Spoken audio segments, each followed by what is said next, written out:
Hello and welcome to Gript's weekly live stream. I am your host, Fatima. I'm joined today by Jason Osborne. Gary Kavanagh is unfortunately unwell today and can't be with us, so we're going to wish Gary a speedy recovery. Okay, I will say this week because I've consistently forgotten to say it for the last several weeks. Anyone who wants to can send in a message. We can see it and we can answer any of the ones that are appropriate. We're not appropriate. Okay, so let's go. So one of the biggest things this week, I think, in fairness, was the conviction of four of murderer Joseph Pusca's associates, namely his brothers Marek and Lubomir, and their wives Viera and Josefina. All four were found guilty yesterday of concealing evidence from the Gardaí in the aftermath of the horrific murder of Aisling Murphy in 2022, excuse me. All four were, they were essentially found liable of concealing evidence that would have been. I'm really trying to get the charge right here. It's written down. It's a really long charge. You have to be careful. You have to be careful. And it's a bit tricky because there's quite a lengthy charge, but then certain kind of less different aspects of the charges were applied to some and not others. So it is a little bit hairy. However, I might just be careful here because we are on a live stream, and anyone who really wants to know can find it accurately in my reporting, which is on gript.ie. But yes, all four have been convicted. And interestingly enough, if anyone is an astute follower of the news, you will probably be aware that originally there were 5 accused in respect of the aftermath of Aisling's murder, which included Joseph's wife, Lucia. So the reason that Lucia is not one of the 4 that actually were on live trial is because she pleaded guilty on the first day of the trial before the jury was sworn in, and the representatives of the remaining 2 women immediately applied for reporting restrictions in respect of that. So basically, their case was that if the jury were to know that one of the 5 had pleaded guilty, it would have cast aspersions on the other 4, and they argued that that would have impeded on their right to have a fair trial, and the judge found in their favour. However, Justice Caroline Biggs, she did extend an invitation to media organisations to challenge that order if they saw fit. And Gript Media, we did challenge that order. We went in the next day, represented by barrister Conor Rock, instructed by Robinson solicitors, and we did make efforts to overturn the reporting restriction in respect of Lucia Istokova's guilty plea. However, we were unsuccessful. Justice Biggs found in favour of the defence, saying that that there was a concern that because of the very unique nature of the case and the unique nature of the evidence in circumstances where it was basically group offending, that if one went, it would be a domino effect, because she was basically saying that it was a little bit perhaps unreasonable to think that Lucia would have known something that the other 4 didn't know, given that they were all living in the same house. And there was a question came in, and I wonder, because you're obviously our court reporter, and so you have access to a lot of the information. Someone was asking, did it mention their occupation, the obviously people who were up? So, not specifically. I do believe that none of them were involved in gainful employment. That is my impression. I know that Joseph was on disability. One of the brothers, I can't remember exactly which one, I think it was Lubomir, would have been, I believe, on disability. But, there was, from what I heard, there was no mention of employment in respect to any of them. Because yeah, no, it's just the sort of detail, I suppose, that yeah, a lot of people wouldn't have had access to, but it's obviously interesting, I'm sure, probably to a lot of people listening. But yeah, did anything in particular strike you about it? Because I always find the court reporting absolutely fascinating. I don't think I'd be cut out for it, simply because I'm not a fast enough typer. You're probably the fastest hands in the newsroom, as it were.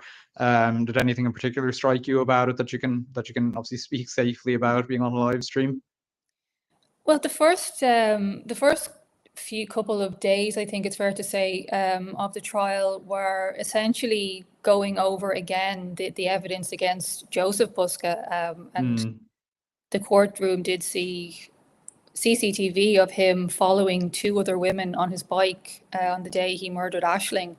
So, I mean, it's quite chilling to think that Mm. he was essentially stalking those two women, could have passed them out. He's on a bike, they're on foot.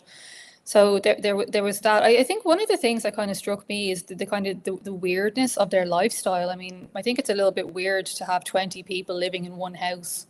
It, Yeah, weird by today's standards. Yeah, we go back like what, 100 years in Dublin. You had things like that in some of the tenement houses. right. And then, it's a four-bedroom house. Four-bedroom house. Mm. They had so there's six adults and then there's like 14 kids between them. So that's pretty crowded, I think. So just to get the picture in my own, it was Joseph and his wife, and then his two brothers and their wives as well. Mm. So it's the whole family living in one house. Right. And, Wow. that's a crowded house. One of the brothers described getting up at noon most days, and they were talking about we get up at, like we get up at noon, and it's like, oh, we'll have a beer or a coffee and watch TV, and then the wives will make food, and like sounded like quite a relaxing lifestyle, if not a particularly meaningful one. Well, I don't like. Gosh, I'm in a house with two kids, like, and I don't know where you'd find time to sit down and get a beer with. I don't know how many kids you said are running around, and there are 14 kids or something like this. 14, sorry, 14. Yeah, Janie Mac, 16 like, now. yeah. So yeah, I don't know where you'd find time for that, but anyway, so what's the next step in this? Because I think a lot of people don't appreciate how sort of complex the procedure is around criminal trials and indeed court reporting. What's the next step in all of this? I don't even know myself. So they've been convicted. The jury, they delivered unanimous verdicts in respect of the two brothers, but so that means for anyone who doesn't know, that means that each of the jury they were all in agreement that the brothers were guilty. Mm. But they returned majority verdicts in relation to the two women, meaning that not everybody was agreed, but if I'm not mistaken, I think they had to more than 10, so there's 12 jurors, more than 10 had Mm. an agreement for a majority verdict to pass, and that was reached yesterday, shortly after the brothers were convicted. So the next thing now, the next trial date, sorry, not trial date, the next court date is the 7th of July.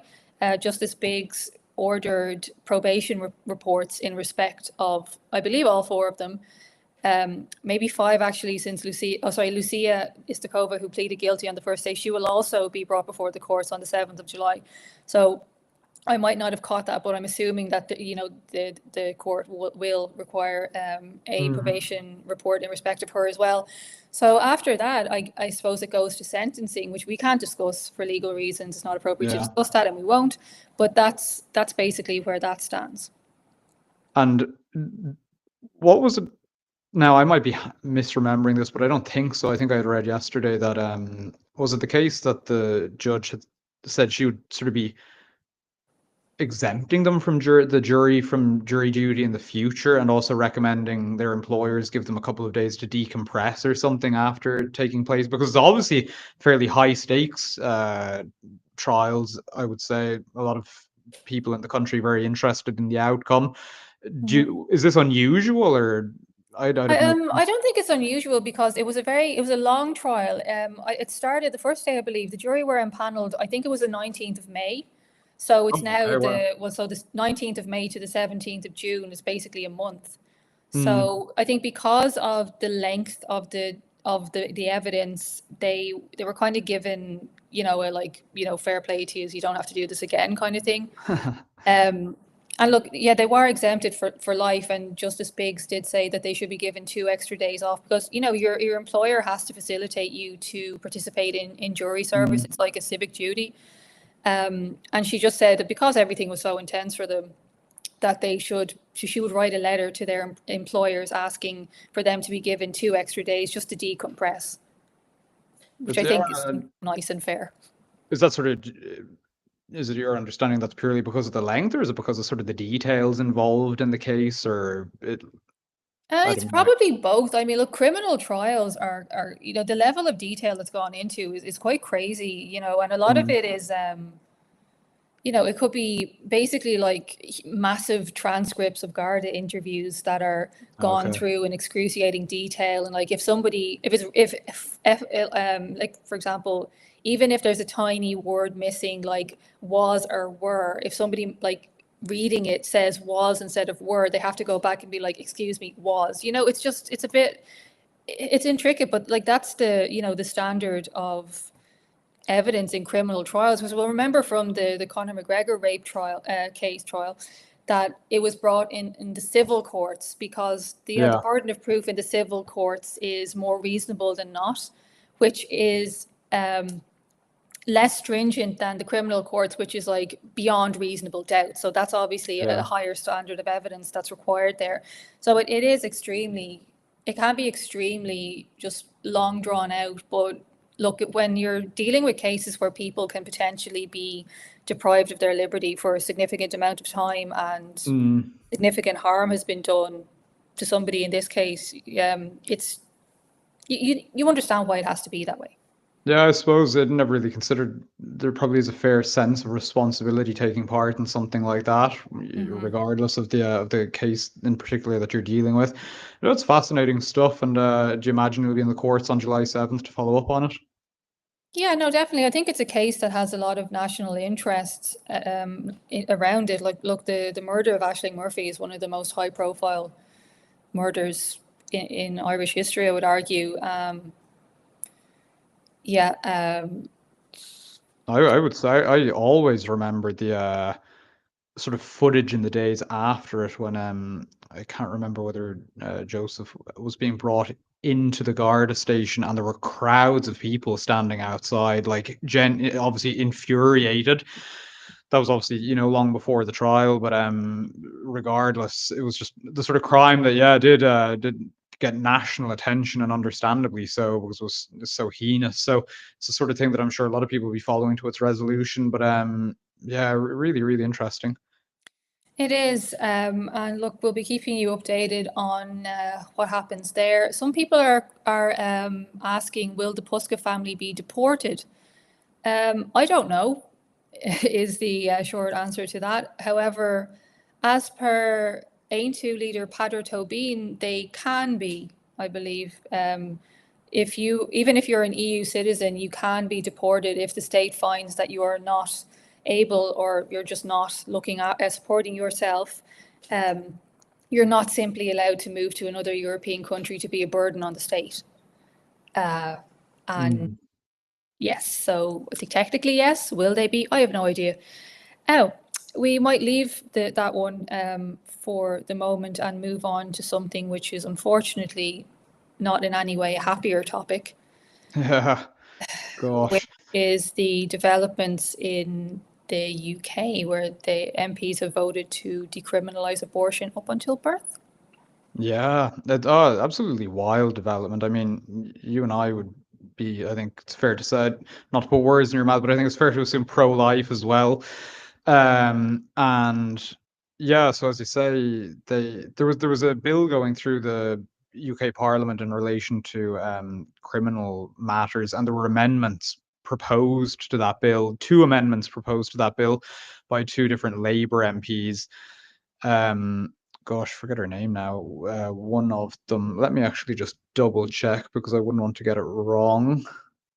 If you give me 1 second. Yep, go ahead. Yes, I I was actually quite Yeah. shocked when I saw that yesterday. I try to stay off Twitter in the evenings just to kind of give myself a bit of mental space from work, but I don't know, something brought me back onto it, and I was absolutely like, just Oh no, yeah, it's crazy. Like I was with some other people last night when I saw the news, and it's like it's genuinely one of the few things that sort of gives you a pit in your stomach. And on I was always shocked by it, but certainly since having kids of my own and sort of seeing the pregnancy develop and seeing how I would be sort of pro-life from the beginning, but certainly at the later stages of pregnancy, which is obviously what this decriminalizes abortion during that phase.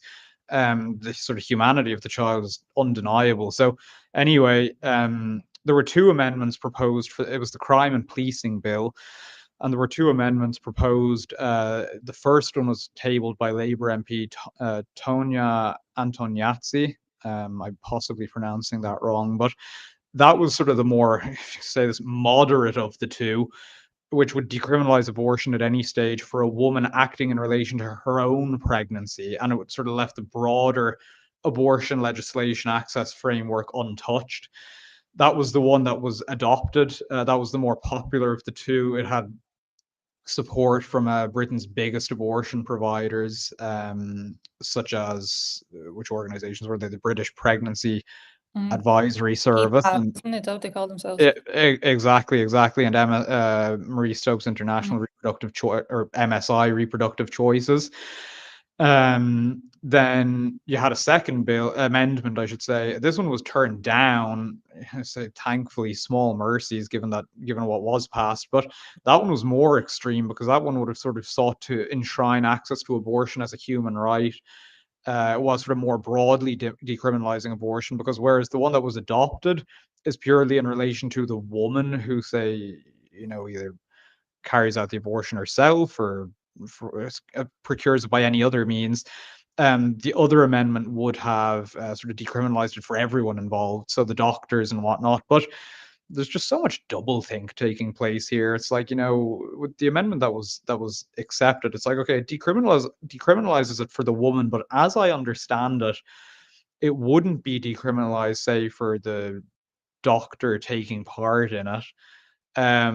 But it's like, well, if it's okay, if it's, I know they say, oh, sensitive issue, compassion required, but it's like, if it's okay for the woman ultimately to seek it out, why is it not okay for the doctor to carry it out? It's like there's just all of these inconsistencies when it comes to this, because as I said at the beginning, as you said, actually, it's been decriminalized up to birth essentially. So Mm. there's now no limit within the pregnancy that sort of a legal abortion could be carried out essentially. So it's, yeah, an incredibly grim development, and some pro-life voices saying that it sort of paves the way. Now that this, I think it'll be a long time before we see this outside the womb, but like logically there's consistency between these things, because as I say, in late term pregnancy there's very little difference between the baby and the baby outside the womb. Case in point of this is my second child. My daughter was born prematurely at 35 weeks, and it's better for her to stay in the womb for the extra few weeks, but she was absolutely fine, fully formed and everything by the time she was born. So like this idea that that's fine to kill, it's not a crime, I suppose, anymore to kill a child at that stage of development. Um, it's just also confused to me. I find it very hard to comprehend. But yeah, shocking Mm. development in a supposedly civilized country. I think it's incredible the way a lot of abortion supporters seem to think that something about passing through the birth canal imbues humanity. Yeah. I've never been able to figure out what exactly that is. Yeah, it really is. It's really a case of like out of sight, out of mind. It's like, sure, we have technology to look into the womb, but it's like it's fairly easy to avoid that. So it's like as long as you can, like it's not easily visible or tangible, fine. But as soon as the child is out, it's like, oh, yeah, it's sort of magical threshold has been crossed where it's very different to what it was, which obviously isn't the case. But like that's certainly the logic at play. I think one of the things I find quite chilling is that, the more we know, like you touched on it, the more we know about life in the womb, the harder it becomes to deny that there is humanity. And I mean, look at the miracle of modern obstetrics. Like you have surgeons who can Mm. literally perform surgery in utero. And yes, so Yeah. many people are willing to turn a blind eye. It's like you can literally Google this. Like, it's not hidden information. It's all very, very Mhm. Googleable and all very, very knowable. And yes, for ideological reasons, people, they just don't want to know. And I think, I always remember the shrieks and the cries of like adulation when abortion was enshrined as a right in the Constitution of the state of New York. I don't know if you've seen that video, I but no, I don't think it I have. ghoulish, like these people shrieking with delight. It's Yeah, like I don't get there's it. something religious about this for you. It's absolutely very, very, very strange. I don't think it stops at choice and a woman's rights for some people. And it's always at complete odds with the rhetoric that takes place around the votes, say, to introduce abortion, where it's always talked about what a tragedy it is and how no one wants this or things like this. And then, as you say, whenever you have, like, say, abortion enshrined as a right, or sort of similarly liberalizing developments, there's scenes of like massive delight and celebration. So there's real duplicitousness about this. But um, yeah, that this is a grim development can't really be denied. And I know there's a lot of horror amongst pro-lifers and outrage as well, obviously. And I found the tone of a lot of MPs' tweets about this was obviously, as we said at the beginning, this took place in the UK. The tone of a lot of the MPs' tweets, even who voted in favour of it, because I actually had the vote passed pretty comprehensively. Like, it passed by 379 ayes to 137 noes. So like In very 49 minutes, I believe. yeah, it's something like that. Like a massive change to you previously understood that abortion was a very, heavy topic, whether you were for or against it. Whereas yeah, this really did not indicate, I suppose, the weightiness of the matter. So, as I say, yeah, it really breezed through with a vote like that. But I really found the tweets from the few sort of MPs that I saw, the tone of them to be very interesting, because it was almost apologetic. It was kind of like, oh, it doesn't really change anything. The all it does, because the abortion access framework remains the same under this amendment, like that is, abortion for any reason is allowed up to 24 weeks. If I'm remembering correctly, it's 2 doctors have to sign off on that. And then after that, it's kind of, they say, sort of exceptional. But of course, if it's decriminalized after that, then sure, it's sort of open season, as it were, in effect. But yeah, as I say, a lot of the MPs tweeting about it were of a mind that, it doesn't really change anything. All it does is ensure that women won't be punished for, sort of taking reproductive matters into their own hands. And it's like, why are you so apologetic about it if it's fine and it doesn't change anything? Um, I just think it's, a lot of the people will have known that what they were voting for was wrong, but I also saw a couple of people commenting on it yesterday. I think the sort of standard of philosophical reflection, not just in the UK, but sort of among legislators more broadly at the moment, the degree of thought that they're capable of is really impoverished by historical standards. Mhm. Yeah, I think that the next thing that happens is it goes to the House of Lords, but like, you know, the UK, yeah, they're agitating for assisted dying. They want abortion up until birth to be decriminalised. It's just, I don't know. These are the same people, the same Labour government that have been covering up the systematic rape and torture of English girls for years and years by predominantly Pakistani grooming and rape gangs. Mm. In some instances, abortion was used to cover up that abuse. And that's something that, nobody seems to want to talk about. But moving on to another Another thing, horrible, horrible topic. I'm so sorry, and everybody, but another thing that people don't want to talk about, clearly.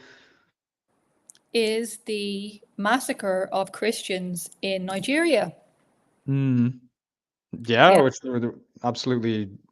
And I saw another one this morning being reported. So, but you probably have more of the details of the big one that took place. Was it the end of last week? I believe it was Friday. Yeah, so I did a report. I think it was on Monday. The days kind of fly in this business, but yeah, up to 200 Christians, in men, women, and children, were killed reportedly by Fulani jihadists, Mm. who basically descended on a village in the state of Bene, I think. Something like that. Yeah, sorry, my pronunciation probably isn't perfect there. But they descended on them in the evening around 10:30 at night.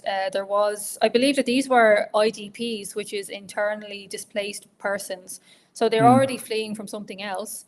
And then this crowd of a Catholic priest described them as Fulani herdsmen, which is like, like the kind of, I don't know, I didn't see the actual attack, but God, I don't know, like how do they actually like swarm down on the people? It just sounds also terrifying. But they went to this village at around 10:30 at night, and they burned people alive. There was a video by an African social media influencer. I think his handle is like Very Dark Man. I think that's what he calls himself. Huh. But he went there and he walked into the little huts and the quite rudimentary brick houses that these people were living in, and the charred remains of children are just there. They were Wow. incinerated where they lay. And other people were shot. There was, gunfire was sprayed. One of the Catholic priests, he actually gave an interview to Aid to the Church in Need, ACN, where he said that the only way that he and some of the internally displaced people that were with him at the time survived was that they just ducked to the ground when they heard the bullets ring out. And others who tried to escape, according to an eyewitness, were butchered with machetes. The barbarity of these attacks never fails to astonish me. It's like they're always involving machetes, and they're always involving fire. It's not just, it'd be bad enough if it was just gunfire, but it's extraordinarily graphic and hands-on. And unfortunately, far from isolated. I feel like you sort of see these incidents every couple of weeks, and then you'll get a few in rapid succession. Like as I said this morning, I had even seen it was another massacre on Christians by these Fulani militias. I think it was in the Enugu state, and that obviously, as I say, is coming hot on the heels of an attack, as you say, on Friday, in which I don't know if we said over 200 people were killed. Like this is an enormous number of people. And if I remember correctly, because obviously I used to write for the Irish Catholic, and I remember a report coming out when I was with them, and I think you actually included it in your report on the attack on Friday from Genocide Watch, which sort of made the estimation that about 62,000 Nigerian Christians had been murdered since in the last 25. Yeah, since was it 2020? Sorry, 2000. Excuse me, the year 2000. Yes. Yeah, even still, yeah, the past like 25 years, it's like that is an absolutely astonishing number. Like, and it's the sort of number that you have to imagine were another group of, that had less sort of contentiousness about it in the Western world. Obviously, Christianity remains a sort of thorn in the side, you would say, of a lot of the sort of progressive ideology and agenda. There would be a lot more talk about this, but there obviously isn't. Yeah, it's one of those things where, some of one of the Catholic priests I quoted in my article, he was saying that there was basically no outrage. He said, I don't know if that's changed in the last couple of days, but he said that the current president of Nigeria, who's a Muslim himself, didn't make a state visit. Like there was no real outpouring of rage and shame that you would expect when innocent people have been butchered, supposedly in the name of someone's religion, it seems, and Yeah.